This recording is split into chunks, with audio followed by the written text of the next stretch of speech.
우리가 살아가고 있는 민주주의 사회는 대부분 자본주의 시장 경제를 채택하고 있습니다. 그래서 시장 경제라고 하는 것은 시장의 수요와 공급에 따라서 가격이 형성되기도 하고요. 또 그것에 따라서 생산을 하기도 하는 그런 생산 구조를 말합니다. 뿐만 아니라 이런 것들 때문에 대중의 필요에 따라서 모든 것들이 변화되기도 합니다. 이거 시장 논리라고 말하지요. 사람들의 요구에 의해서 또는 얼마나 많은 사람들이 그것을 찾는가에 따라서 사회가 변화된다는 말입니다. 근데 이런 사상이 사회에만 있는 것이 아니라 교회 안에도 들어왔다는 겁니다. 그래서 이런 시장 논리라는 것은 결국 대중의 요구에 맞추는 것인데, 교회 안에서도 대중이라고 말할 수 있는 성도들의 요구에 맞춰서 변화하고 있다는 겁니다. 성도들이 원하는 바가 무엇인지, 성도들이 원하는 대로 목적도 바뀌고 행정도 바뀌고 성경 해석도 바뀌고 설교도 바뀌어가고 있다는 거예요. 어떻게 보면 그것이 맞는 것처럼 보입니다만은 여기에 엄청난 오류가 있습니다. 신앙이라고 하는 것은 우리가 하나님을 향하여 걸어가는 겁니다. 하나님의 원하시는 바가 무엇인지를 보고 하나님의 뜻을 이루기 위하여 애쓰고 살아가는 것이 우리들의 모습이어야 됩니다. 그런데 이제 사람이 원하는 게 무엇인지, 성도들이 원하는 게 무엇인지를 따라서 흔들리고 있고 그리 끌려가고 있다는 겁니다. 교인들이 원하는 대로 모든 것이 바뀌어지고, 그렇게 바뀌는 교회는 시대에 발맞춰가는 교회라고 말하면서 칭찬을 합니다. 우리는 그런 교회를 부러워하기도 합니다. 또 그렇게 목회하는 목사님을 훌륭하다고 말하기도 합니다. 근데 문제는 뭐냐면 그 속에 무엇 때문에 바뀌어가고 있느냐를 봐야 되죠. 정말로 인기에 부합해서 인기를 얻고 싶어서 세상의 정치인들이 하는 것처럼 그 인기에 부합되는 모습으로 바뀌어가고 있는지, 아니면 그것이 온전한 것이기 때문에 그렇게 바뀌어가고 있는지를 한번 봐야 된다는 얘기죠. 사회가 대중의 요구에 끌려가는 것처럼 교회가 성도들의 요구에 끌려가고 있다고 한다면 이건 정말로 문제죠. 교회는 하나님에 의해서 끌려가야만 됩니다. 성도들의 요구에 의해서 변화되는 것이 아니라 하나님께서 원하시는 바가 무엇인지를 보고 거기에 맞춰서 변화되어 가야 합니다. 우리는 어느 순간에 교회 안에 하나님이 계신 것이 아니라 교회 안에 사람들로만 가득 차 있는 모습을 봅니다. 교회는 하나님이 계신 곳이라고 배웠는데 어느 순간에 보니까 교회는 하나님이 계신 것이 아니라 성도들이 모여 있는 것이 교회라고 하는 것이 더 크게 와닿고 있습니다. 이건 엄청난 변화라고 볼 수 있습니다. 그래서 갈라디아서 1장 10절에는 이런 말씀을 했죠. 이제 내가 사람들에게 좋게 하랴, 하나님께 좋게 하랴, 사람들에게 기쁨을 구하랴. 내가 지금까지 사람의 기쁨을 구하는 것이었다면 그리스도의 종이 아니니라. 바울 사도가 하는 말입니다. 사람들을 기쁘게 하기 위해서 그들의 요구에 발맞춰서 무엇을 원하는지 인기에 부합하기 위해서 무엇을 했다고 한다면 나는 그리스도의 종이 아니다라고 얘기를 하고 있습니다. 그런데도 불구하고 현대교회는 사람을 좋게 하고 사람에 의해서 변화되어 가고 있다는 겁니다. 물론 교회는 개혁되어야 됩니다. 변화되어 가야 됩니다. 그러나 그것은 하나님에 의해서 변화되어야 되는 것이지 사람의 요구에 의해서 변화되어 가는 것은 아니라는 겁니다. 오카노 목사님이 전에 그런 말씀하셨습니다. 교인들이 기독교의 본질이 되는 말씀은 지겨워하고 단 것만 좋아하는 어린아이들처럼 기분 좋은 말만 들으려고 한다. 어떻습니까? 우리는 그렇지 않던가요? 또 뿐만 아니라 교인들이 그저 무엇이나 믿고 구하면 이룬다는 소원 성취일이나 그런 것이나 좋아하고 예수의 믿는 목적이 마치 무병장수에 있는 것처럼 여기고 있다. 그러면서 한국 교회를 걱정하셨습니다. 교회는 성도들의 요구에 부합돼서 그 성도들이 원하는 것에, 성도들이 바라는 것에 끌려서 그것들을 두둔해주고 그러면서 환심을 사는 그런 것이 목표가 아니라는 거예요. 필요를 채워주는 것이 교회가 해야 될 일이 아니라는 사실입니다. 교회는요, 하나님의 뜻을 이루어 가야 되는 거예요. 하나님을 보여주고 하나님의 은혜가 무엇인지, 바람이 무엇인지, 하나님께서 우리를 어디로 이끌고 있는지 그것을 바라보면서 그것을 쫓아가는 것이 교회가 해야 될 일입니다. 그런데도 불구하고 교회는 세상의 모든 것들, 세상이 원하는 것들 그대로 들어와서 그것이 교회의 문화인 양, 당연히 교회가 그렇게 해야 되는 양, 그렇게 변화되어 가고 있다는 사실입니다. 세상은요, 교회와 같지 않습니다. 세상이 나아가는 바가 교회가 나아가야 할 바와 같지 않습니다. 하나님이 원하시는 것이 세상에서 원하는 것과 같지 않습니다. 같지 않을 뿐만 아니라 사실 하나님이 원하시는 것이 무엇이냐라고 하면 세상이 원하는 것과 정반대를 생각하면 맞습니다. 세상에서는 큰 자가 되라고 말합니다. 높은 자가 되라고 말합니다. 그런데 하나님은 우리 보고 작은 자가 되라고 말하지 않습니까? 세상에서는 살기 위해 애를 쓰라고 말합니다. 살기 위해서 모든 것을 다 하라고 말합니다. 그런데 하나님의 말씀에는 죽기를 각오하고 또는 죽으라고 말합니다. 어떻게 보면 세상의 진리와 하나님의 진리는 정반대라고 말할 수 있습니다. 그런데도 불구하고 세상의 요구에 의해서 뭐라고 말하냐면, 세상에서 큰 자가 되려고 한다면 예수님을 믿어라. 그러면 잘 될 것이다. 복을 받을 것이다. 세상에서도 큰 자가 될 것이다. 우리는 이것을 복음이라고 생각합니다. 물론 예수 그리스도를 믿음으로 내가 큰 자가 되는 것, 그것도 또한 누릴 수 있는 복입니다만은 이것이 복이 아니라는 거예요. 문제는 뭐냐면, 그런데도 불구하고 우리는 당연히 그것이 복이고 그것이 제일의 목적으로 여기고 살아가고 있다는 겁니다. 정말로 아니라고 말할 수 있을까요? 내가 예수님을 믿는 목적이 은혜라고 말하는 것이, 복이라고 말하는 것이 세상에서 원하고 있는, 그 사람들이 바라고 있는 그 복과 다르다고 말할 수 있을까요? 오늘 본문을 보면 세상 사람들이 그렇게 구미에 맞게, 아니 그 교인들의 요구에 맞게 해석이 되고 또 왜곡되어서 전해지는 말씀 중에 가장 대표적인 말씀이라고 드릴 수 있습니다. 내게 능력 주시는 자 안에서 내가 모든 것을 할 수 있느니라. 우리는 이 말씀 참 좋아하지 않습니까? 내게 능력 주시는 자 안에서 내가 모든 것을 할 수 있느니라. 우리의 관심은 어디 있습니까? 우리의 관심은 바로 뒤에 있습니다. 내가 모든 것을 할 수 있느니라. 얼마나 좋습니까? 내가 모든 것을 할 수 있다. 그래서 이 말씀을 뭐라고 말하냐면, 내가 하나님의 능력을 믿기만 하면 어떤 것이든지 어떤 환경이든지 다 변할 수 있고 다 내가 이룰 수 있다, 얻을 수 있다. 우리는 그렇게 믿고 또 그렇게 원합니다. 물론 그런 기적이 없는 것 아니고 당연히 일어나야 되는 것입니다. 우리도 그것을 믿습니다. 그러나 문제는 뭐냐면, 말씀을 내가 원하는 대로 내 요구에 의해서 해석되고 설교해서는 안 된다는 겁니다. 이 말씀은 예수님을 믿으면, 신앙이 좋으면 불가능이라는 것은 없다. 내가 예수님을 제대로만 믿기만 하면 나에게 못할 것이 없다라고 해석을 해서는 안 된다는 얘기입니다. 그런데도 불구하고 우리는 그런 말씀을 받아들이고 아무리 아니라고 말해도 우리는 그렇게 믿고 싶어 합니다. 그래서 많은 사람들이 그렇게 외치기도 하고 또 그렇다고도 여기기도 합니다. 이것이 현대 교회의 문제입니다. 예수님을 믿으면 우리는 모든 걸 할 수 있어. 나의 꿈을 이룰 수가 있어. 내 이상을 이룰 수가 있어. 우리 비전을 이룰 수가 있어. 그렇게 말하는 것이 아니라는 뜻입니다. 능력 주시는 자 안에서 모든 것을 할 수 있어. 이 땅 위에서 부를 누릴 수 있고 권력을 얻을 수 있어. 그렇게 말하는 뜻이 아니라는 겁니다. 능력 주시는 자 안에서 내가 모든 걸 할 수 있어. 내가 믿고자만 하면, 내가 믿기만 하면 모든 것을 얻을 수 있다고 말하는 그런 말씀이 아니라는 얘기입니다. 그 참된 의미를 알기 위해서는 그 본문을 이해를 해야 됩니다. 내게 능력 주시는 자 안에서 내가 모든 것을 할 수 있느니라. 여기에 우리의 관심은 내가 모든 것 할 수 있다는 것에 있지만, 그러나 그 앞에 보면 내가 원하는 그런 모든 것이 아니라 여기는 어떤 모든 상황을 의미하는 것을 알 수가 있습니다. 내가 원하는 것이 아닐 수 있는 그런 상황이라 할지라도 그것까지 포함해서 다 그 어떤 상황에서도 나는 할 수 있다라고 말하는 자기의 고백이에요.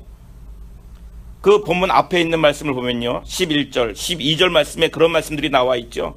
어떤 형편에 처해 있든지 간에 자족할 수 있는 능력, 내가 비천에 처할 때도, 풍부에 처할 때도, 배부름이 있을 때도, 아니 배고플 때에도 일체의 비결을 가지는 것이 있는데, 그게 뭐냐면 그런 속에서도 내가 하나님의 일을 감당할 능력을 얻었다는 거예요.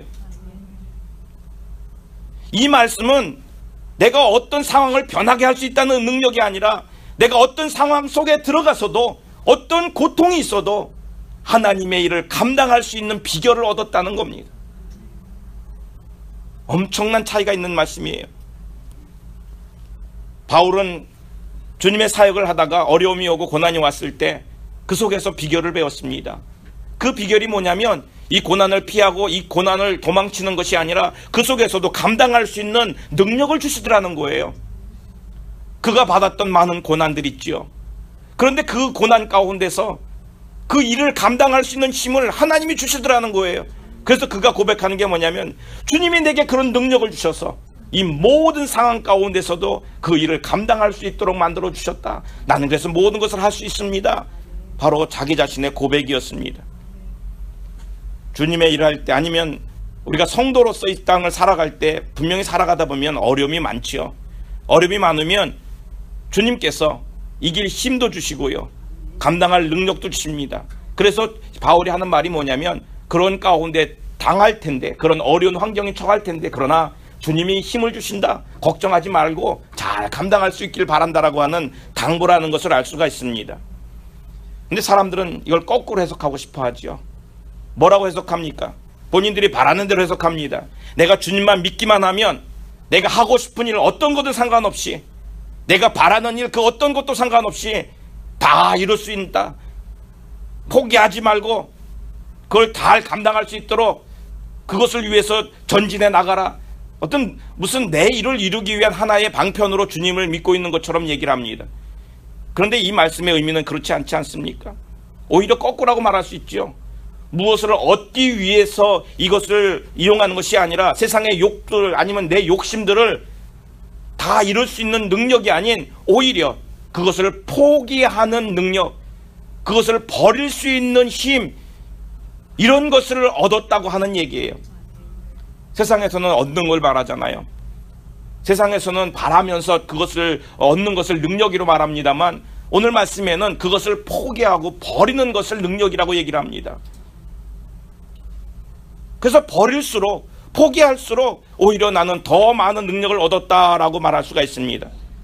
그런데도 불구하고 세상적 욕구가 원하는 대로, 또는 대다수의 교인들이 바라는 대로 해석을 합니다. 믿는 자에게 능치 못함이 없느니라. 주님 안에서 내가 모든 것을 할 수 있다, 믿기만 하면 무엇이든지 할 수 있다고 하는 그런 믿음으로, 그런 믿음이 있는 사람은 오히려 믿음이 좋은 사람으로 그렇게 여기며 오히려 그것을 더 부채질합니다. 자기에게 이로운 대로 긍정적인 방향으로 생각하는 것, 그거 참 좋은 뜻이기도 합니다만은, 그러나 문제는 뭐냐면 정말로 그것이 하나님이 원하시는가 우리가 바라봐야 되죠. 우리는 믿음이라고 하는 것은 내가 주님을 믿고 있기 때문에 내가 주님 앞에 기도하고 또 그렇게 될 것을 확신하고 그것을 포기하지 않고 계속해서 그 일을 이루면, 그리고 그 일을 위해서 계속 기도하면, 그리고 적극적으로 행동하면 주님이 그 일을 이루어 주실 것이다, 그렇게 생각합니다. 이게 누구의 뜻입니까? 하나님의 뜻입니까? 내 뜻입니까? 내가 주님을 믿기만 하면 내가 원하는 것을 무엇이든지 간에 간절히 기다리고 바라고 그러면 주님이 들어주실 것이다. 누구의 뜻을 들어주시는 겁니까? 내 뜻을 들어주는 거지요. 근데 성경은 그렇게 말하지 않습니다. 너의 것을 내려놓고 하나님의 뜻을 지라고 말하죠. 너의 짐을 내려놓고 그리스도의 짐을 지라고 말하죠. 근데 우리는 그렇게 말하지 않습니다. 아니요, 그거 말고요, 나의 짐을 내가 원하는 것을 더 이루고 싶습니다. 하나님의 짐이 아니라고 말합니다. 우리는 그러면서 그것이 믿음인 양 얘기를 하죠. 믿음과 자기 자신의 신념과는 다른 겁니다. 내 안에서 그것이 확고부동하게 자리 잡고 그것이 옳다고 여기는 그 신념이 믿음이 아니라는 거예요. 그런데 어느 순간에 우리도 모르는 사이에 그것이 믿음인 양 자리 잡고 있는 것은 부인할 수가 없는 거예요. 적극적인 사고, 신념 되게 좋지 않습니까? 그렇듯하지 않습니까? 긍정적인 사고, 요즘 현재 교회에 휩쓸고 있는 엄청난 병입니다. 좋은 의미이기도 합니다만, 그러나 어느새 나도 모르는 사이에 온전한 하나님의 믿음으로부터 점점 멀어지게 만들고 있는 겁니다. 긍정적인 삶이라는 건요, 하나님 없이도 가능합니다. 세상 사람들도 긍정적인 삶을 살아가는 사람이 얼마나 많습니까? 뚜렷한 목적을 가지고 긍정의 삶을 살아가는 많은 사람들이 있습니다. 긍정의 삶이라는 건 다른 것 아니에요. 자기 체면적인 거예요. 주술적인 거예요. 심리학적인 얘기입니다. 그런데도 불구하고 이것이 무슨 믿음인 양 얘기하면 이건 엄청난 오류가 있다는 겁니다. 할 수 있어. 하면 된다. 포기하지 마라. 꿈은 이루어진다. 무슨 신앙인 것처럼 말합니다만 이것은 신앙이 아니라는 거예요. 자기 신념이에요. 내 신념이 신앙이 아니라는 겁니다. 세상에 많은 사람들이 얘기하고 있는 것이 어느새 우리도 모르는 사이에 교회 안에 들어와서 이것이 믿음이 좋은 사람이 해야 되는 말이고 믿음이 좋은 사람은 그렇게 살아야 되는 것처럼 말합니다. 긍정적인 사고방식 분명히 중요한 것이긴 합니다만은 그러나 성경에서 말씀하는 믿음은 그런 믿음이 아니에요. 성경에서 말하는 믿음이라고 하는 것은 하나님께 대한 전폭적인 신뢰를 말해요. 내가 하나님을 의지하고 살아가는 것을 믿음이라고 말하지, 하나님과는 상관없이 내 마음속에 확고부동한 신념을 붙잡고 그것을 믿는 것이라고, 그것을 하나님 이루어줄 거라고, 그것을 적극적인 긍정적인 생각을 가지고 밀고 나가면 된다, 할 수 있다, 할 수 있다 라고 말하면 그것이 믿음인가요? 그런데도 불구하고 우리는 아주 우둔하게 그것이 믿음이라고 여기고 있고 또 그렇게 삽니다. 많은 부흥회들 가보십시오. 그렇게 말하면 아멘 소리가 많이 나옵니다. 왜 나올까요? 그렇게 바라거든요. 그렇게 원하거든요. 내가 원하기 때문에 그것이 은혜가 아니라는 거예요. 긍정적인 신념이라고 하는 것은요, 많은 사람들이 좋아합니다. 그렇지만 중요한 것은 뭐냐면 신념이 아니라 하나님의 뜻이에요. 하나님께서 원하시는가 원치 않으신가. 어느 때는 하나님께서 원하시는 바도 있지만 어느 때는 하나님이 아니라고 말할 때도 있잖아요. 하나님이 아니라고 말하는데도 불구하고 굳이 밀고 나가면서 이것이 자기 믿음이냐, 하나님이 원하시는 것이냐 말하는다고 한다면 이것은 하나님과 오히려 대적되는 사람이 되는 거예요.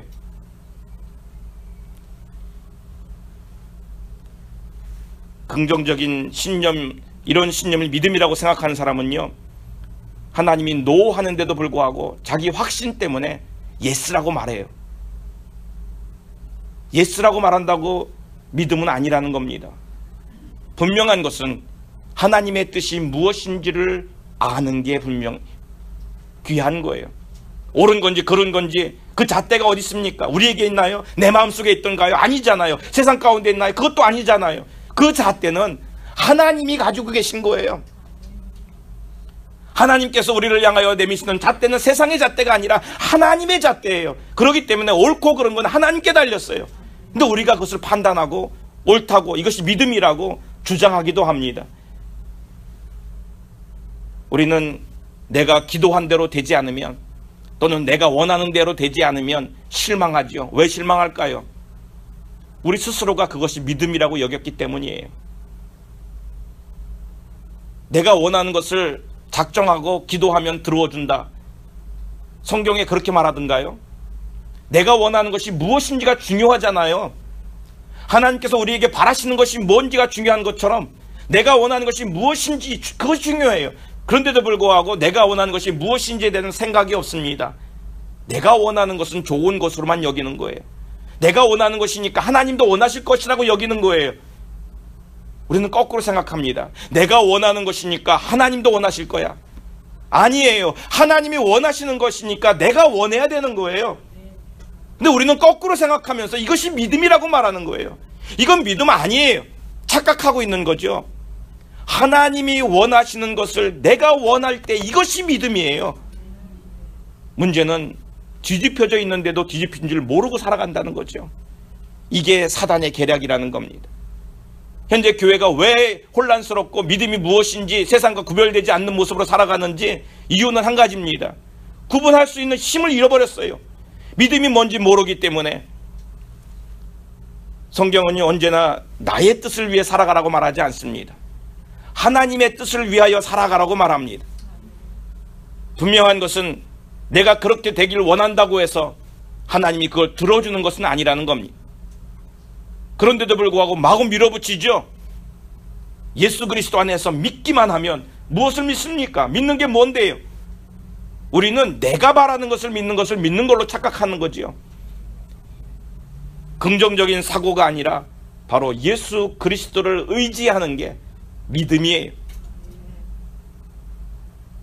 현대교회의 많은 사람들은요, 긍정적인 신념을 믿음으로 생각합니다. 그래서 이 긍정적인 신념과 맥을 같이 하는 거 있죠. 적극적인 신앙 또는 적극적인 자세. 그래서 그런 세미나가 엄청 많이 열리고 있죠. 이런 건 단지 심리학에 지나지 않아요. 이건 믿음이 아니에요. 신앙이 아닙니다. 그런데도 불구하고 구분을 못합니다. 왜 구분을 못할까요? 왜 구분을 안 할까요? 아니, 구분하고 싶어 하질 않습니다. 왜 그러냐면 우리 속에 욕망이 있어요.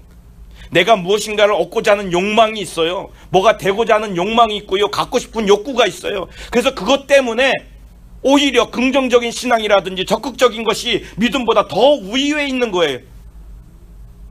그것이 아닌 줄 알면서도 포기하지 못하는 것은 내가 내 욕망을 포기하지 못하기 때문입니다. 그래서 내 일을 이루기 위한 수단으로, 내 목적을 이루기 위한 방편으로 무엇인가 얻고자 하는 그 길로 믿음을 택한 거지요. 그래서 믿기만 하면 이것을 이룰 것이다. 중요한 것은 믿음이 아니잖아요. 여러분, 중요한 게 믿음이든가요? 우리 속에 정말로 중요한 건 믿음이 아니라 내가 얻고자 하는 거잖아요. 그러니까 이 얻고자 하는 것 때문에 이 믿음은 하나의 수단이에요. 방법이에요. 그래서 우리는 이 믿음이 중요시 여겨지지 않고 있어요. 정말로 안타까운 건 뭐냐면 그건 거짓 믿음이라는 겁니다. 이런 사고방식은요, 우리 교회 안에 들어와서 모든 것들을 바꿔놨습니다. 할 수 있다는 거예요. 난 할 수 있다. 그래서 믿음은 불가능이 없는 능력이다. 만약에 그런데 할 수 없다라고 말한다면 그건 하나님의 능력을 믿지 못하는 거다. 그렇게 말합니다. 오히려 잘못된 생각을 가지고 있습니다. 뿐만 아니라 적극적으로 하나님께 구하라. 그게 뭐든지 간에, 그게 너 거든지 간에 하나님의 거든지 간에 하나님의 이름으로 구하면 다 이루어질 거라고 착각을 합니다. 이게 현대교회의 모습이에요. 그리고 우리의 모습이기도 합니다. 어떤 글을 보니까요, 그런 말이 있습니다. 백부장의 믿음을 보세요. 그는 비록 예수님이 자기 집으로 직접 오시지 않는다 해도 말씀만 하시면 자기의 종이 나올 수 있다는 그런 긍정적인 믿음을 가진 것입니다. 또한 12회를 혈루증으로 앓던 여인도 마찬가지입니다. 그녀는 예수님의 옷자락에 손만 대어도 자기 병이 나을 것이라고 하는 긍정적인 생각을 가진 것입니다. 저는 말씀을 준비하다 이런 글을 봤습니다. 정말로 그가 긍정적인 생각을 가졌기 때문에 병이 난 건가요? 엄청난 잘못인데도 불구하고 그런 글들을 보면서 괜찮은 글이라고, 좋은 글이라고 여깁니다. 그들은 긍정적인 생각을 가졌기 때문에 난 것이 아니라 예수 그리스도의 능력을 믿었기 때문에 난 거예요. 이거는 엄청나게 다른 겁니다. 긍정적인 생각은 뭐든지 될 수 있다는 생각이거든요. 그러나 예수님의 능력을 믿는 것은 예수님 자체를 의지하는 거예요.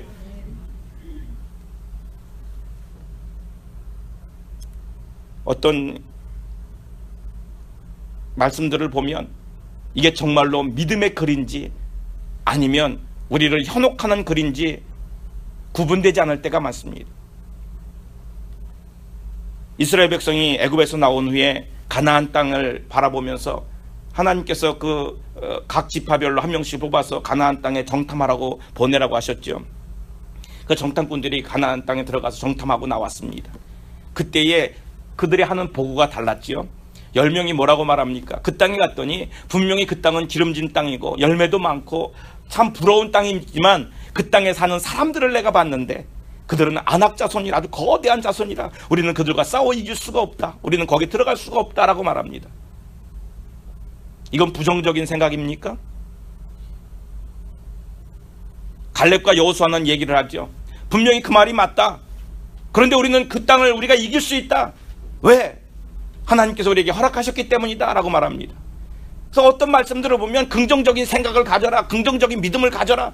이건 긍정적인 게 아닌 거예요. 긍정적이기 때문에 들어갈 수 있는 게 아니에요. 성경을 보면 뭐라고 얘기합니까? 갈렙이 얘기할 때 그렇게 말하지 않습니다. 갈렙은 자기 스스로 믿음을 고백하면서 말할 때 뭐라고 말합니까? 14장 9절 말씀에 그러죠. 여호와가 우리와 함께 하신다는 그것 때문에 분명히 그들은 크고 우리가 싸워서 질 것 뻔하지만 그러나 중요한 건 그가 보는 게 한 가지가 있다는 거죠. 뭘 봤냐면 하나님께서 우리와 함께 하신다면 이게 믿음이에요. 그렇기 때문에 믿음으로 봤더니 우리는 이길 수 있다라고 말하는 거예요. 이걸 긍정적으로 신앙으로 말하면 안 됩니다. 우리는 근데 그걸 긍정적인 믿음으로 얘기하면 다 아멘하고 좋다고 말해요. 중요한 건 믿음이에요. 긍정적인 믿음이 아니라 믿음이에요. 믿음에는 부정적인 믿음이 없어요. 긍정적인 믿음도 없어요. 믿음은 믿음이에요. 그런데도 불구하고 긍정적인 믿음이라는 단어를 왜 붙이냐면 나를 좋게 한다고 여기기 때문이에요. 이게 내 주관으로 성경을 보는 거예요. 나를 위하는 성경으로 보는 거예요. 긍정적인 믿음, 그거 참 멋있게 보입니다만은 이것은 우리들을 점점 하나님으로부터 멀어져 가게 만듭니다. 여러 면에서 유익을 주는 건 분명합니다. 우리가 삶을 살아가는데 그런 생각, 아주 긍정적이고 적극적인 생각을 가지고 그런 자세로 살아가는 건 참 좋습니다. 그런 유익을 주는 거예요. 그런데 분명한 것은 이런 긍정적인 마인드라고 하는 것, 이것은 믿음이 아니라는 것, 이거 혼동하는 것은 엄청난 위험이라는 겁니다. 긍정적인 사고라고 하는 말을 처음 쓴 사람이 노만 빈센트 필이라는 목사님이에요. 그분이 이런 말을 시작을 했습니다. 오래전이죠. 그 일로 시작해가지고 번영신학이라는 것이 생겨나기 시작합니다. 노만 빈센트 필 목사님으로부터 시작해서 이제는 건강과 부를 가져다주는 신앙, 그 건강과 부를 가져다주는 것이 귀한 것으로 여기기 시작을 합니다. 그래서 그런 신앙으로 자라나게 되죠. 그래서 기복주의와 또는 어떤 행복주의, 성공주의가 교회 안에서 판을 치기 시작을 합니다. 이 사상이 곧바로 조엘 오스틴과 그 다음에 로버트 슐러에게로 이어지죠. 우리가 잘 알고 있는 조엘 오스틴, 지금도 미국에서 가장 큰 교회의 목회자이십니다. 그래서 그를 통해서 긍정의 힘이라는 것이 어떤 것인지가 선포가 되고 그것 때문에 많은 사람들이 영향을 받고 있지 않습니까? 그 두 교회가 미국에서 가장 큰 교회로 성장하는 모습을 바라보면서 모든 사람들이 부러워합니다. 그래서 세계의 모든 교회들은 그것을 본받기 시작을 하죠. 대형 교회의 모습을 보면서 그렇게 되고 싶은 생각 때문에 그들이 하는 것을 그대로 답습하기 시작을 합니다. 거기에 피터 와그너라고 하는 교수가, 저도 그분에게 한 학기를 배웠습니다마는 그분이 교회 성장학을 얘기하면서 이런 것들을 접목시키고 학문으로 이론화시킵니다. 그래서 더욱더 힘있게 이 일들이 더 펼쳐나가기 시작을 하죠.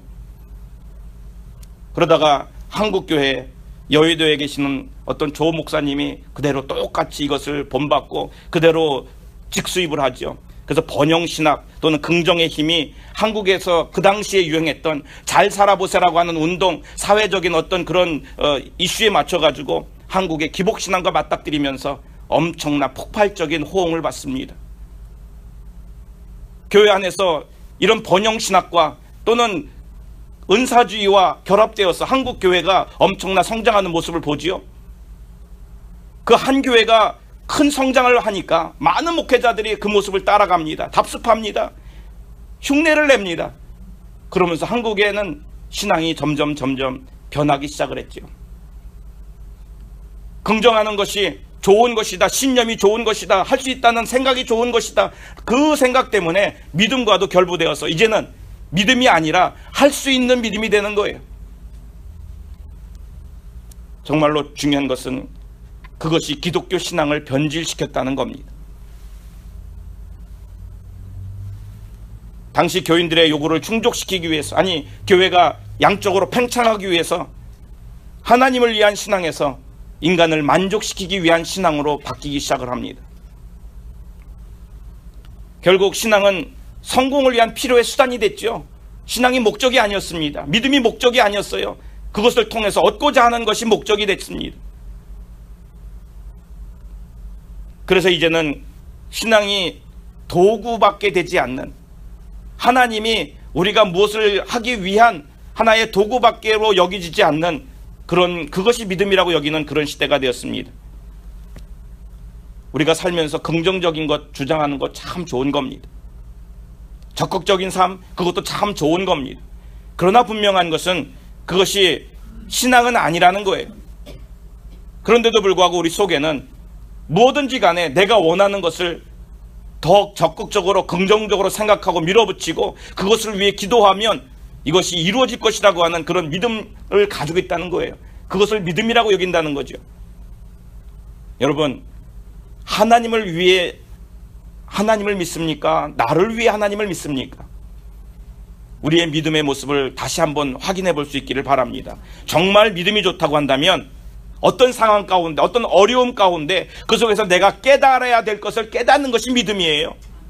정말로 힘든 상황 속에서 내가 봐야 될 것을 보고 돌이킬 것은 돌이키는 게 믿음이지, 그 어려운 상황을 깨치고 이기고 나가는 것만이 믿음이 아니라는 거죠. 어느 순간인가는 하나님이 우리를 뒤로 돌릴 수도 있어요. 주저앉힐 수도 있어요. 무조건 앞으로만 나가는 것이 믿음이 아니라는 거예요.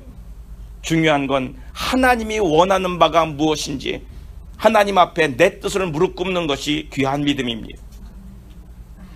우리는 내게 능력 주시는 자 안에서 내가 모든 것을 할 수 있느니라, 이건 내 신앙의 고백이 돼야 돼요. 주님, 내가 모든 것을 감당할 수 있습니다. 하나님이 내게 능력을 주세요. 내가 모든 것 감당하고 그 일을 감수하겠습니다. 이런 고백의 말씀이에요. 하나님, 내가 이걸 하고 싶어요. 이걸 도와주세요. 하나님, 내가 저걸 이루고 싶어요. 저걸 이룰 수 있도록 해주세요. 그것만이 믿음이 아니라는 거죠. 우리는 사탕 발림과 같은, 또는 우리를 위로하고 우리를 위하는 것처럼 그렇게 여기는 그런 말씀, 그것이 믿음만이라는 생각으로 신앙생활을 하지 않기를 바랍니다. 참으로 중요한 것은 내가 아닌 하나님을 중심으로 하나님이 원하시는 바, 하나님이 기뻐하시는 바가 뭔지를 기억할 수 있기를 바랍니다. 우리 함께 기도합니다. 기도할 때, 하나님, 내가 아닌 하나님을 위하여 믿게 하여 주옵소서. 나를 위한 신앙이 아닌 주님을 위한 신앙으로 변하게 하여 주옵소서.